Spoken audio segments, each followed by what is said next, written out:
بسم الله الرحمن الرحيم. الحمد لله رب العالمين، والصلاة والسلام على أشرف الأنبياء والمرسلين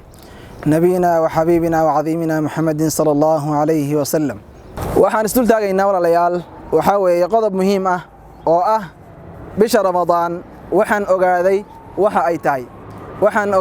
inay tahay bil barakaysan Ilaahay subhanahu wa ta'ala khayr oo dhan uu dhaxdhigay. haddaba bisha barakaysan waxa weeye waxa aan la imanayo oo waxa weeye ay habboon tahay Ilaahay subhanahu wa ta'ala inaan la imaadaay maxay tahay waxa weeye markaas shayga ugu horeeya oo qofka saaran inuu bisha Ramadaan uu ku camiro waxay tahay inuu qofku waajibka Ilaahay faray oo salaadihii shanta la yimaado. xadiiska waxa weeye xadiisul qudsiga ah nabiga waxa ka sugnaatay sallallahu alayhi wa sallam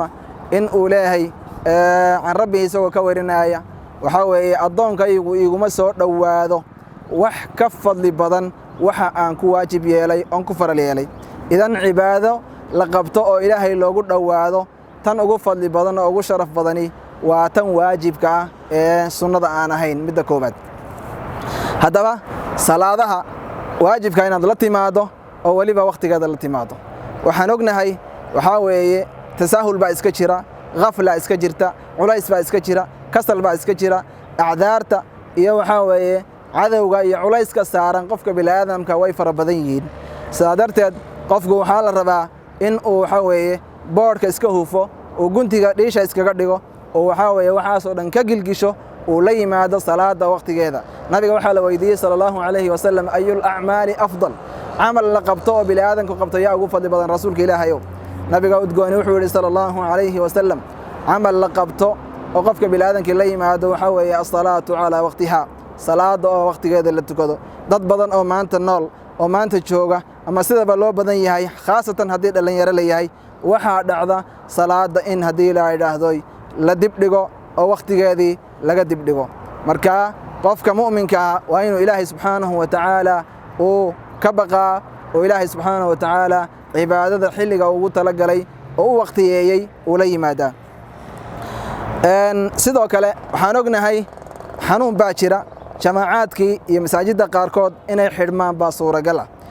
adoonka Ilaahay oo ragga ah haddii masaajidka kuu furan yahay oo wali laga xidhin waxa kugu waajiba masaajidka inaad tagto oo jamaacada ku oogto. haddii la xidhay ayna suuragal ahayn ama waxa weeye ruqsada in aad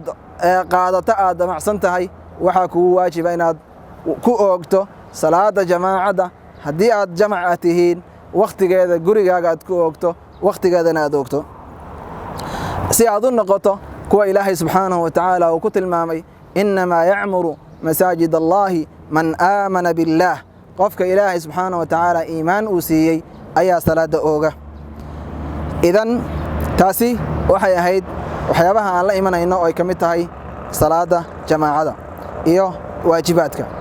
sidoo kale shay Ilaahay subhanahu wa ta'ala loogu dhawaado waxa ugu fadli badan quraanka Ilaahay subhanahu wa ta'ala oo uu doortay bishan iyada inuu Ilaahay subhanahu wa ta'ala soo dajiyo bisha barakaysan uu quraanka soo dajiyo. haddaba quraankuna waa kitaabka Ilaahay, waa xadhigii Ilaahay, adiga Ilaahay madaragtay Ilaahay iyo inaga inoo dhaxeeyay oo loo cuskanayay weeye.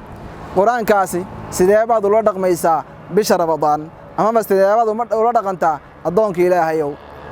ma tahay mid waxa weeye kitaabkiisa akhriya oo wardigiisa uusan dhaafin Ilaahayna subhanahu wa ta'ala ugu cibaadaysta kitaabkaas, mise waxa tahay mid kitaabkiisa waxa weeye dhaska iyo qubaarka iyo qiiqu uu ku dilay oo waxa weeye waqti badan ka raaga. quraanku walaalayaal waa inuu xujo ku noqdo iyo inuu madaragtay adiga waxa weeye ku xujeeyo. labadaas bay noqonaysaa. Ilaahay subhanahu wa ta'ala hanaga dhigo kuwii oo quraanku uu maartay uu doodo oo u garqaado. haddaba nabigu wuxuu yiri sallallahu alayhi wa sallam al-qur'aanu was-siyaamu yashfa'aani. soonka iyo quraanku way shafaaca qaadayaan. qofkii saaxiibkooda ahaa bay u shafaaca qaadayaan. haddaba ma rabtaa inaad noqoto qofka quraanku uu shafaaca qaaday. waxa ay tiri Aisha xadiiska ay warinayso radiyallahu anha waxa weeye al-maahiru bil-qur'aani ma'a as-safarati al-kiraami al-barara. qofka quraanka waxa weeye itqaaniyay ee wanaajiyay ee akhriye ee waxa weeye ku amal falaayay waxa uu yahay maca sifarati alkiraami albarara malaa'igta wanaagsan oo ilaahay agtiisa ka dhow kuwaasuu la harsanayaa maalinka qiyaame uu la joogsanayaa uu maaragtay saaxiibkooda noqonayaa والذي يتتعتع فيه قفك قرآنك ما دركتي وكو أدقيهاي وحوى قرآنك لقى بدعاية وهو شاق عليه وسقى ربايو وحوى أخرنتي أنسحين لكن سقوا كد ذالينا وحوى له أجران لما أجر ويلاهي ترى عائشة رضي الله عنها يحدث النبي صلى الله عليه وسلم أي عائشة ورنيس إذن هذا وحلقة مارمانا قرآنك إنها تميصو ختمة يا ختمة يا ختمة سلفك صالحة walaalayaal waxa ay samayn jireen waxa weeye bisha Ramadaan inta soo jeer bay waxa weeye ay dhameystiri jireen hadaba imsa jeer baa diyaar u tahay adigu bisha Ramadaan ee barakaysan inaad dhamayso quraanka waxa waqti lagu dhameeyo quraanka waqtiga ugu yar oo waxa weeye culimadu ay istaageen waxay tahay 3 maalmood inaysan hoos uga marin laakiin 3 maalmood iyo wixii ka badan waa lagu dhameyn karaa idan taasina waxa weeye قرآنك إلهي سبحانه وتعالى قرآنك إلهينا ولا أخريا كذبنا ولا فهما كذبنا ولا عمل فلا وعمل كسر لنوجيا إلهي سبحانه وتعالى كوا هاي نقدقو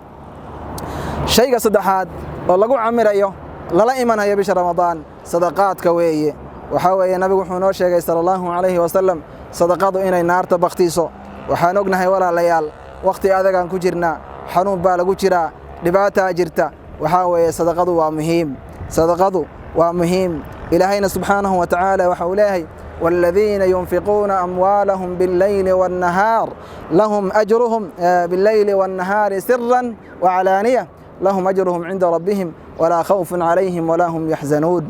مركا ضد أن مالك قيام مروقون وحاول إلهي سبحانه وتعالى ومل وناكسن لكي أي ضد كاسي نقونيان هذا ولا ليال شيء شناد oon la iman hayno bisha Ramadaan oon ku camirayno oo habboon qofka caaqilkiihi inuu ma daragtay ku dadaalo waxa kamid ah ducada hadaba ilaahay subhanahu wa ta'ala aayaadka siyaamka tilmaamaya markuu ka hadlay aayaadkii siyaamka oo dhamaanin iyo ahkaamtiisi ayuu ilaahay subhanahu wa ta'ala dhaxdhigay aayada kale ee waxa weey ducada ka hadlaysa taas waxay daliil u tahay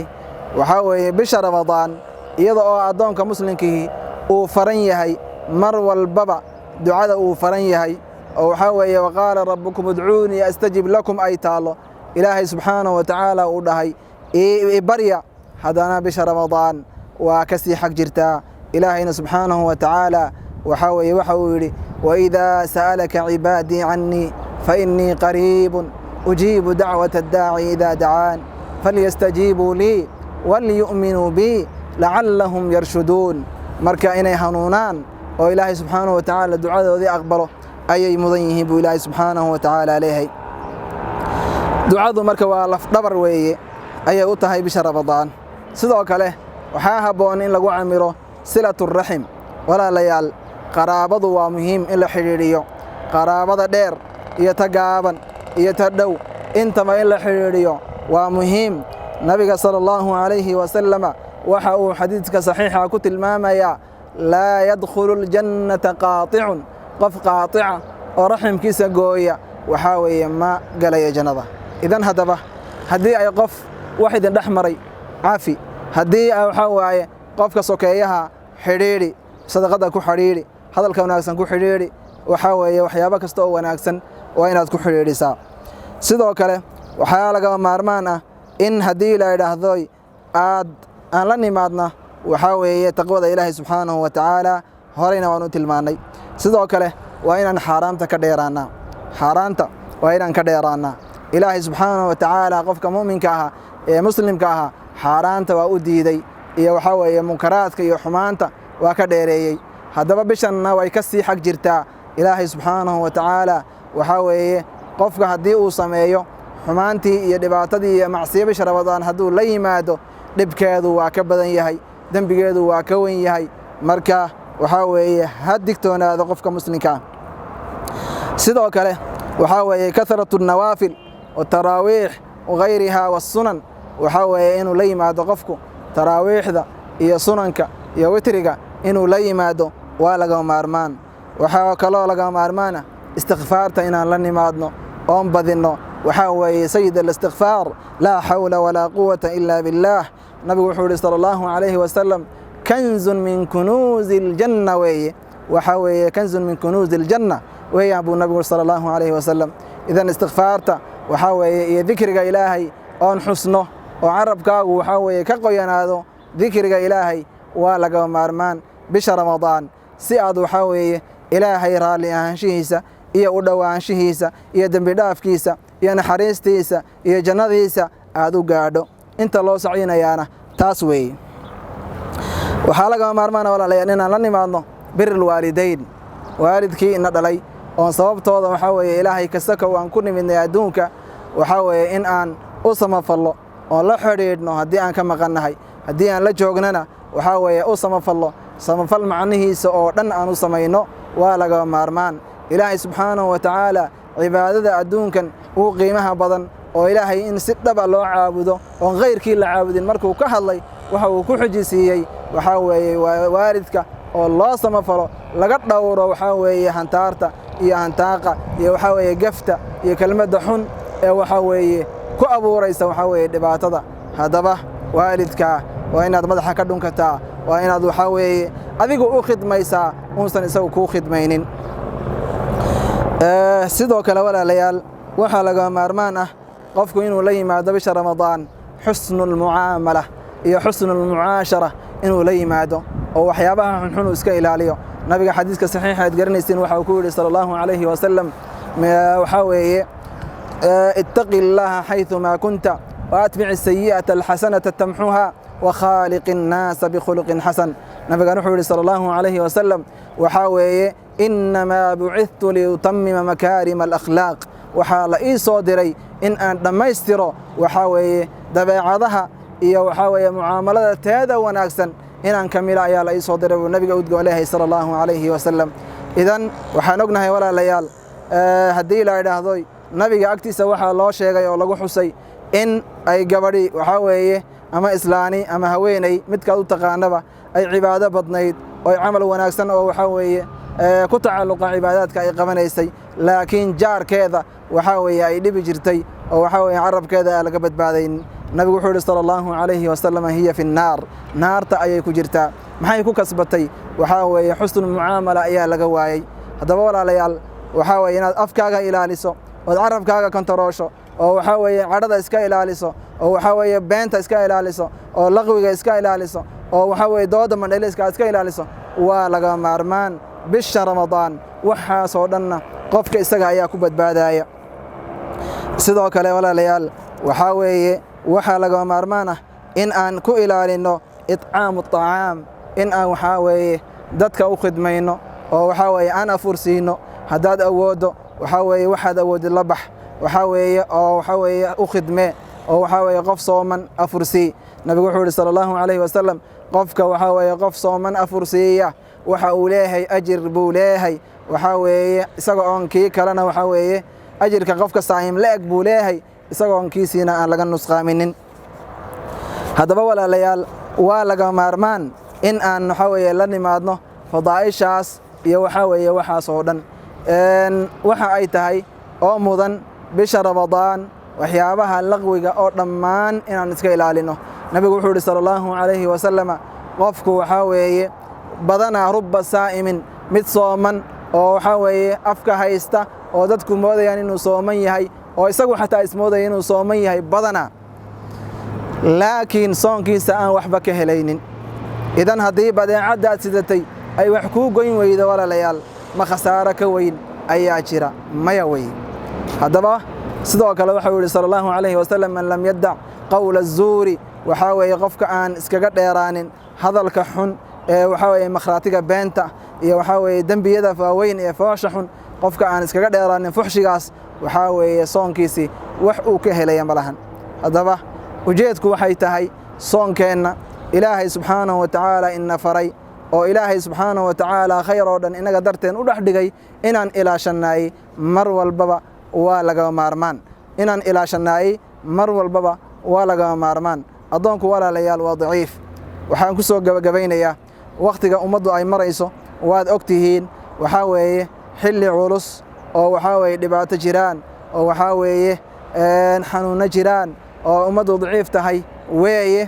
waxaa habboon in ضعفigaas iyo waxaa weeye culayskaasina looga dulqaado ilaahay aan u kaashano cibaadadiisa bishan ramadaanna ay noqoto bil marxali ah oo waxaa weeye taariikhda waxaa weeye ummadda muslimiintu ay xusaan in ay soo laabteen ilaahayna subxaanahu wa tacaala u soo laabteen waxaa lagama maarmaana towbada iyo soo laabashada ilaahay subxaanahu wa tacaala qofka mar kastaba waa ku waajib yeelay bisha ramadaanna way ka sii xag jirtaa haddaba ilaahay waa inaad u towbad keentaa haddii aad xumaan iyo macsiyo aad samaynaysay waa inaad ilaahay subxaanahu wa tacaala dartii uga tagtaa waxaa weeye go'aansataa waxaa weeye ka dheeraataa aadan ku noqonin isla markaana beddelkeedii oo khayrkii aad la timaadaa